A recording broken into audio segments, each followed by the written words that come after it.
Hi, welcome everybody to the Mediterranean Diet Roundtable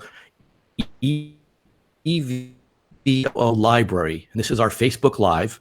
This morning we have another champion brand, one of my favorites, one of my clients, and really special people today to join us, Oleamea from Turkey. My name is David Neuman. I'm going to be hosting this segment as I have every Tuesday, and we have more to come. I am a professional olive oil taster accredited to the International Olive Council and have been trained. I've been also a former CEO of 2 olive oil companies and am a consultant to better brands seeking to enter the marketplace and create an efficacious brand experience for consumers. Today, my host, the lovely sidekick here, is Merve Doran, who is the CEO and founder of Oleamea, based in Turkey, but lives with her family in Boston. And we're going to have Merve explain that to you. MDR Library is a think tank that we've created with the founder, Daniela Poligi, to elevate brands that need more attention, more explanation than just typical supermarket olive oil brands. And so we have a small handful of brands that have met our exceptional expectations, and Oleamea is certainly one of them. Welcome, Merve, to this platform, to the current live people, and to the people that'll be watching us when it's playback. Well, thank you, David, and obviously Daniela for hosting me today and creating the MDR project. And I'm happy to be here and talking to you guys today. Wonderful. We're going to talk about your products. You don't have a huge portfolio, but each one of them are significantly important in the market for a lot of reasons. And I often tell people that innovation in olive oil isn't really necessary, because to make really good olive oil doesn't take a lot of scientific approach. It takes a lot of care, the proper equipment, and the proper harvesting techniques. But beyond that, it requires a communication strategy. And I think that's where you and Patrick, your husband, the managing director, and your family behind you have created a brand that has a more innovative approach to connecting with consumers. And I look forward to exploring that, because I think a lot of our trade people could learn from, folks your age that have now experience in how to communicate in today's digital world to get through all of the thick muck and mire of the missed messages that we see every day, especially about olive oil. So I'd like to ask you a question. Oleamea is a small company. I'd like you to help us understand when it started, kind of the roots of it, because it doesn't go back many generations like a lot of olive oil brands do.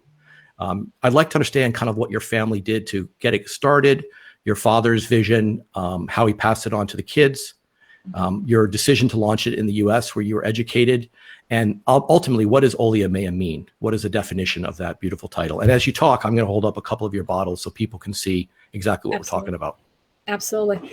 Let's start with the definition. So Oleamea is actually a Latin base, and it means my olive in Latin.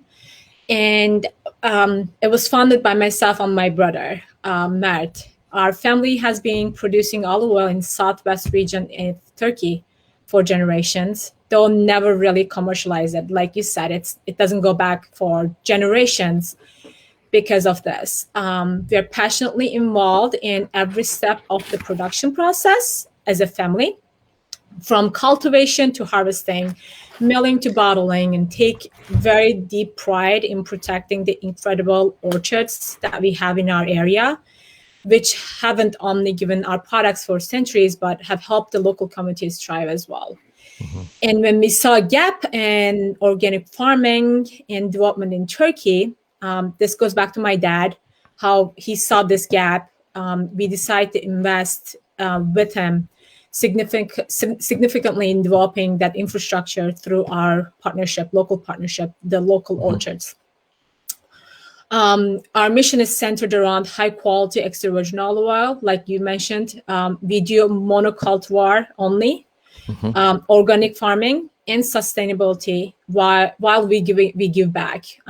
This includes a China Development Foundation that my dad established back in 2009, that we have all the farmers certified organic, as well as we do seminars and educations throughout year for them to understand what organic, farming mm-hmm. means.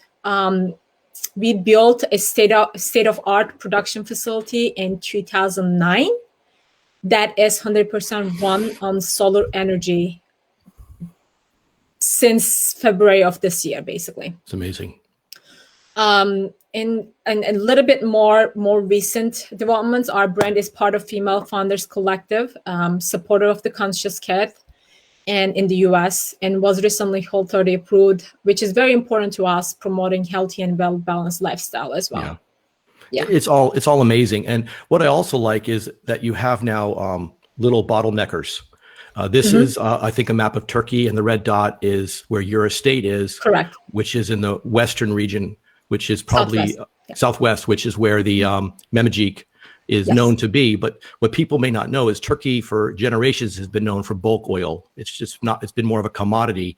And I think what your family is doing is really changing the paradigm so that farmers are inspired to create better product.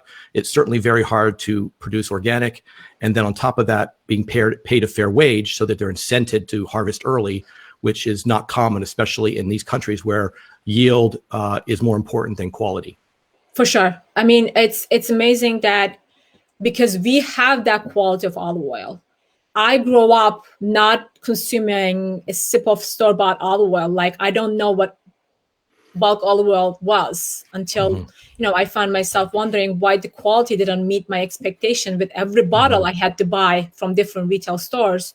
Yeah. I love trying new, olive oils, but I never found that one, because majority of them are, like you said, bulk produced, even the ones that says product of Turkey.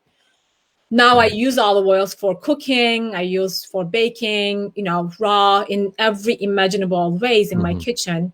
So when I saw that gap where you either have to pay arm and leg basically for the quality, or you have to settle down with oil called extra virgin olive oil. Usually it's bulk and mixed with either mixed with Cattle Kings, or it's really not extra virgin olive oil. Right. We thought that was the time to enter the US market. Right. And it was honestly, So I always think it's really important for people to understand, and a lot of people watching this are in the trade, so I'm speaking to the choir, but the word extra virgin olive oil is often misused. Very and it's prolific. Every bottle in the grocery store, every bottle in every store says extra virgin olive oil. But there are very strict requirements to meet that standard of extra virgin. And to really make extra virgin olive oil typically costs more than what I often see bottles selling for in the stores. So either the producers have too much oil and they're kind of dumping it, or the stores are not selling enough and they're promoting it. Either way, the word extra virgin is not the same for inexpensive bottled olive oil and more premium olive oil. And when I talk about premium, I'm talking about affordable premium. When your bottles are, under $20 for a 17-ounce, 500 ml bottle, that is affordable. That's less than 90 cents a serving. There's 33 serving in a bottle. We think about what we spend money on, and women with their makeup, I won't even go there, but lipsticks are $30 for a little tube of lipsticks, and Starbucks is $5-6 for a medium cup of coffee. People need to understand what your farmers, like your parents and your family farms, go through for a year. A Memajik tree can produce 5 or 6 bottles of oil for an entire year of pruning and making sure, with organic cultivation, the pests aren't destroying it, and picking it by hand and crushing it and storing it and bottling it and shipping it to get it to the stores. And then there's markups for the distributors and markups for retailers. $18, $19 bottle is very affordable. I just want to make sure people realize that this is not an expensive oil. This is what quality olive oil, extra virgin olive oil, should be. Yeah, I mean, that was one of our mission from the beginning, that we bring an award-winning quality. And I know this is questionable in every level, but with organic label and approachable pricing. Yes. Having that organic label was the number one top priority. That's why we paused in 2017 to gather all of our projects to get the organic certification for our facilities, and then launched, in following years. And the pricing was the same thing. We want to make sure that it's approachable in many different consumer levels. And like you mentioned, it's just, right, what it is. Yeah. Well, correct me if I'm wrong. I think you're an MBA. Yeah.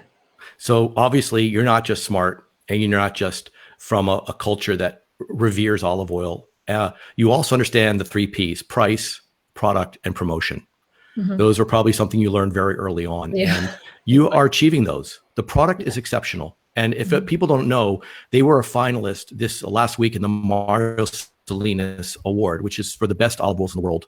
It's run by the IOC, and it's completely one of the most, I think it is the most fair and open competitions, because you don't pay to enter, and it's judged by the best olive oil tasters in the world. I'm a competition judge, and I would never consider myself qualified to judge for Mario Salinas. So you are a finalist, which is extremely honorable to be a finalist, and the only brand from Turkey. So my congratulations to you. Thank you. But Oleamea doesn't just sell here.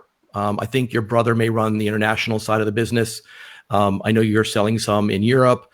Can you tell us a little bit about how you feel America is receiving your product versus maybe how the product is selling in some of the other international markets? So I feel like extra virgin olive oil is still a very new concept to a lot of US customers. At least it's not as widely known as it is in Europe. In Europe, including Turkey, majority of restaurants you visited a lot use olive oil. Some top restaurants, they use really high quality of olive oil too. And it's part of our culture in Turkey, especially where I grew up in Southwest region. We basically never use butter, any other oils. Yeah. So it's I feel like this is the biggest difference. We have been diligently trying to show in the US market how everyone can make olive oil part of their culture too. Like this can be by showing we use digital media. We will talk a little bit more in the future, but we use those platforms, basically show them how they can make it part of their daily routine, like cooking, baking, drizzling, finishing. And we recently also got approved Whole30. This opens up whole new concept for more health conscious segment as well. And we know that olive oil is at the center of the plant-based movement, which is getting bigger and bigger in the United States. Of course. So more education in the industry needs to happen here, and that will help with the US customer as well. Yeah. And your husband is an American like I am. And, we did not grow up with olive oil. It wasn't something that our parents really made that available to us. I'm a lot younger than you guys, but I don't think I really cared about olive oil until I was in my late 30s. It just wasn't something I bought. Whatever was at the store, whatever was on sale. And when I finally got picked to be a president of an olive oil company, I had to learn quick. How have you seen Patrick evolve from, before he really immersed himself in olive oil to now? Has he become like an evangelist and a believer? So it's funny because he could care less in the past. I would give him a bunch of different olive oils and he would say they all taste the same.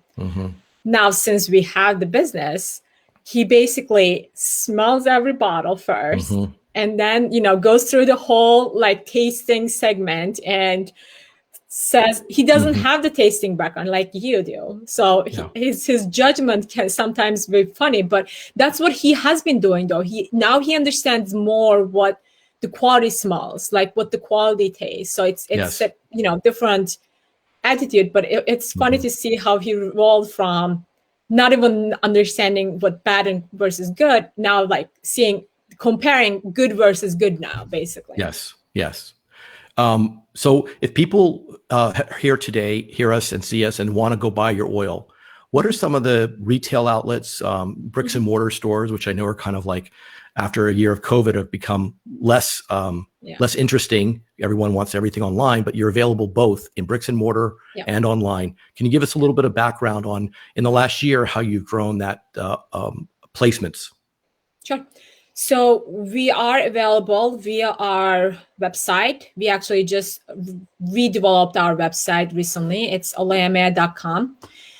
And nationwide specialty and natural independent stores. This includes, but not limited, Sprouts nationwide, Fresh Market nationwide. It's coming soon, not in the stores, but we'll be launching hopefully mid-May. Whole Foods Northeast, that is New Jersey, New York, and Connecticut. And we have also recently accelerated growth in food services for our 3-liter in the Boston area, which is, I think, it's very important for us, especially for Patrick, given this is our home state. It is our understanding that it is rare to find a monocultivar quality organic tins in the US food service channel. So we are really happy for this growth at this point as well. And what's also important for people to remember is that you pack with nitrogen. Nitrogen is used in the silos to protect the oil before it's bottled, and it's packed in all the bottles and all the tins when it's shipped, which really slows down the aging of the product because it's a long journey. And what I particularly like on the bottles is you have the EU cap, which is expensive but required to sell in the EU, but it's also a non-refillable cap. So if a restaurateur has this bottle on the table, they cannot buy one bottle of your good oil and then pour some other kind of bad oil in the bottle, which has been known to happen. And all of a sudden the consumer believes they're getting organic Oleamea and they're getting some other kind of may not even be extra virgin, it could be defective. And so you've gone to the trouble to create the nitrogen protection and the non-refillable tamper evident proof top in that, as well as in the tin, which has a big surface open to the air and could really quickly oxidize the oils. So that's the big difference between regular typical food service type tins of 3 and 5 liter, and then Oleamea food service tins that I think you're actually selling them to some producers of hummus up in New England are using it as ingredients.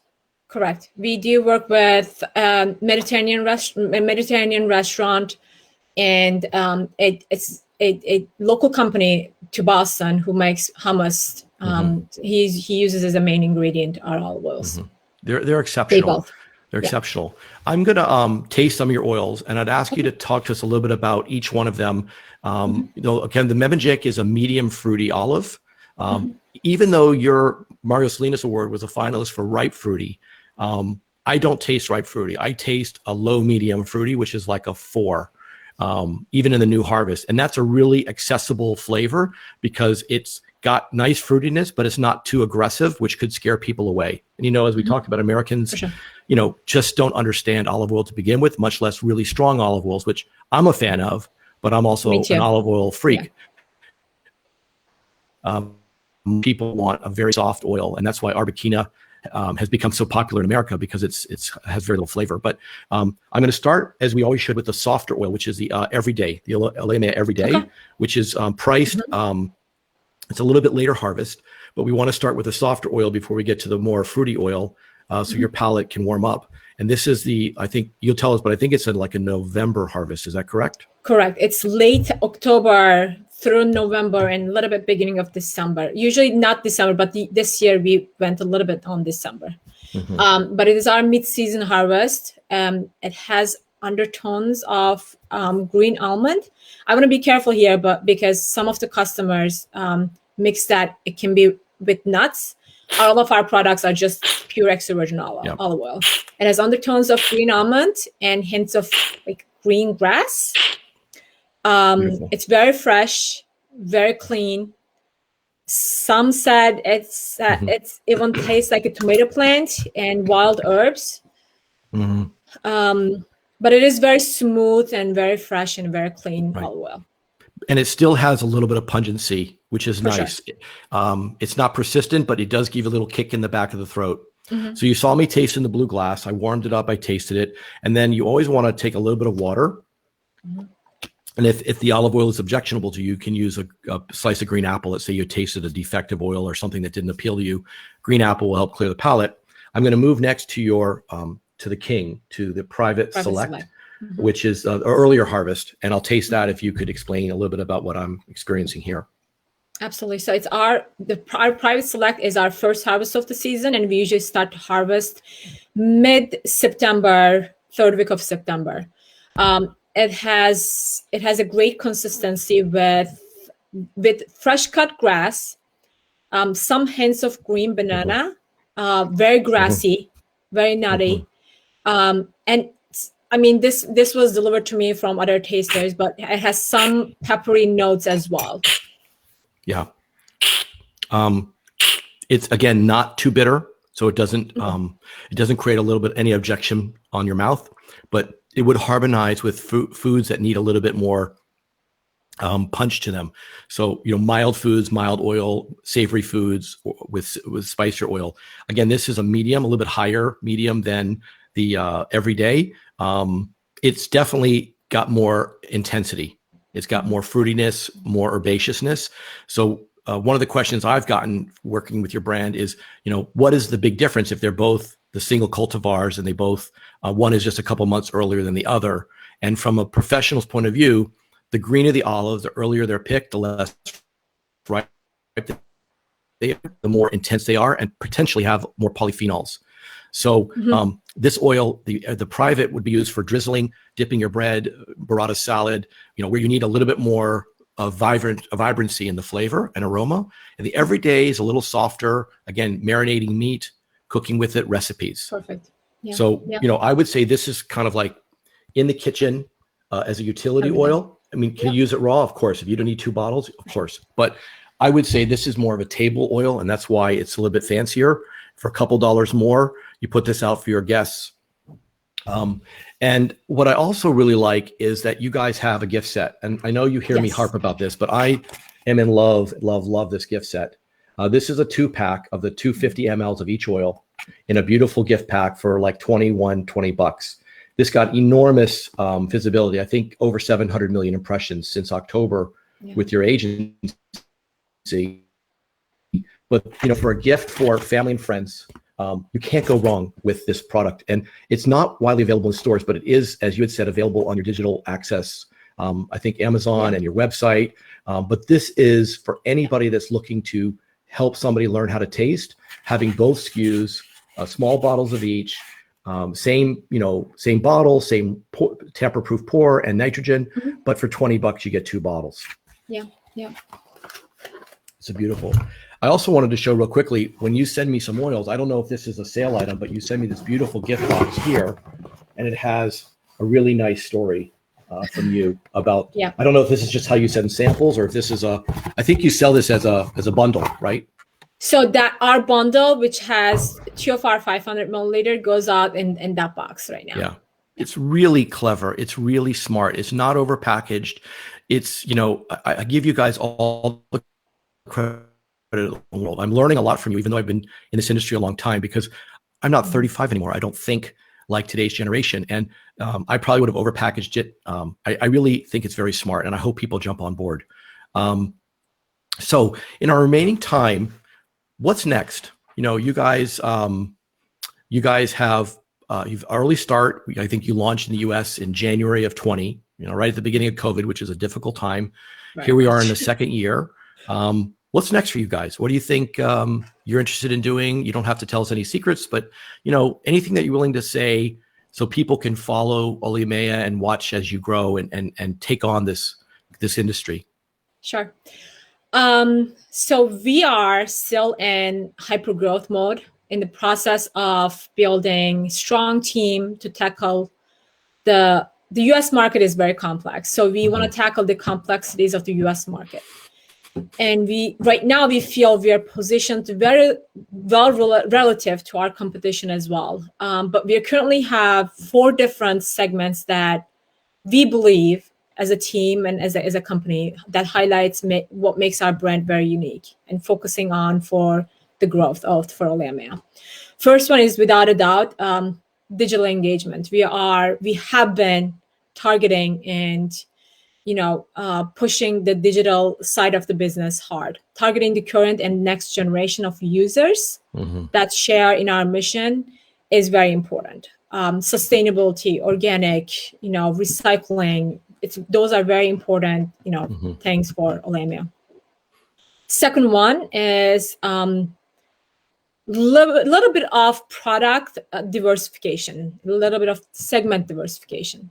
Using olive oil can be used as a main ingredient for different areas, and using various channels to maintain the uniqueness of our existing line. So we have to keep up with the trends in the US and in the world, which is very important. I'm a mother of 2. I have 2 young kids, and I think there is a room to do something here without giving too much details here. We are kind of focusing on that diversification a little bit. Vertical integration. This is one of the missions that I've always look into. We continue to improve and put emphasis on how to best maintain and even improve our products. This year, as you mentioned, we were chosen as a finalist in Maria Solunas. competition as in the ripe fruitness area. I'm looking into this, how we can develop and get better next year. We were the first and only brand from Turkey until today that got selected even as a finalist. So for future, I'm looking into how I can improve our quality. And also, I want to make sure that I deliver this quality to the market. Like, I don't just keep this for competition. I want to deliver this product for the market. And the international growth, I think. We're exploring some options on new markets where there is a high interest for organic product consumption. And we're trying to find that niche market, I guess, for Oleamea as well. And I want to reemphasize that organic olive oil is extremely hard to make. I know your family has more of the responsibility back home to make this oil, but there can't be any disallowed pesticides, herbicides, GMOs, of course. And typically organic olive oil is not fantastic. Now, the brands in the library, it is fantastic because I've made sure it is. But, a typical buyer at retail or in discount chain, they see the word organic and they think that's a quality stamp. It isn't a quality stamp. It's an agricultural standard. It means that the farms have used the requirements to meet the organic standards, and that there's a harmonization with the USDA and the certifiers around the world that joined together in 2002 to create this kind of like global international standard of organic. Your oils are not only certified organic, but they're superior. And to make that oil without using pesticides, because olive fly loves to destroy olives. Yeah. And there's actually a defect called grubby. And grubby is a defect where the olive fly buries itself in the fruit and it destroys the fruit and actually has a flavor that I'm trained to pick up. And then when the olives are crushed, you can pick it up in liver. You can't use any pesticides to get rid of the olive flies. You have to use approved methods and still deliver that level of quality with no defects. So I applaud you and the family for making superior olive oils that are all organic, that are sustainable, that are efficacious in the market, that you're going slow to go fast, you're communicating. It's just an absolute joy to watch you grow, to be some small part of your progress as a mentor and a guide for the trials and tribulations of this industry. And my congratulations to you and Patrick for putting the hard work into this thing. It's not easy. Thank you. I really hope people will follow your journey.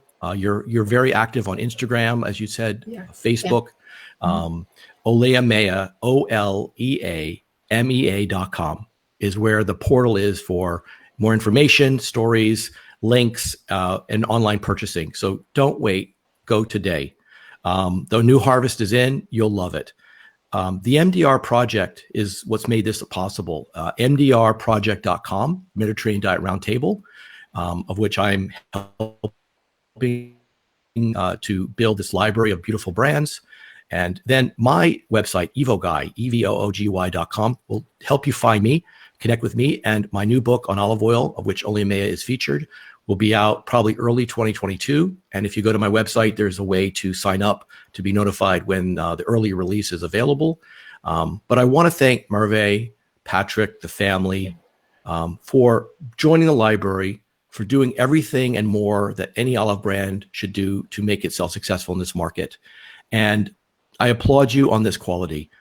It isn't easy to make. I'm very picky, and I fell in love the minute I tasted it, and I use it for everything. Is there any closing words that you'd like to say before we bid farewell? Well, I want to thank you and Daniela for, again, creating this project, but most importantly, I think giving us the honor to be a part of it as well. We are a new brand, so it has been an honor to be part of this project with you guys. Well, it's our pleasure, and this is not the first time we'll hear from you. It's not the last time we'll hear from you. I expect big things. And again, everybody run over to their website, learn more about them, connect with Merve or myself. We'll give you more information offline. Thank you for joining us at the MDR Library live Facebook event. We will be on next Tuesday with another superior member that will join the ranks of Oleamea as one of the champions in the EVO library. And until next week, thank you again, Merve and Oleamea, and we'll see you soon. Bye, guys.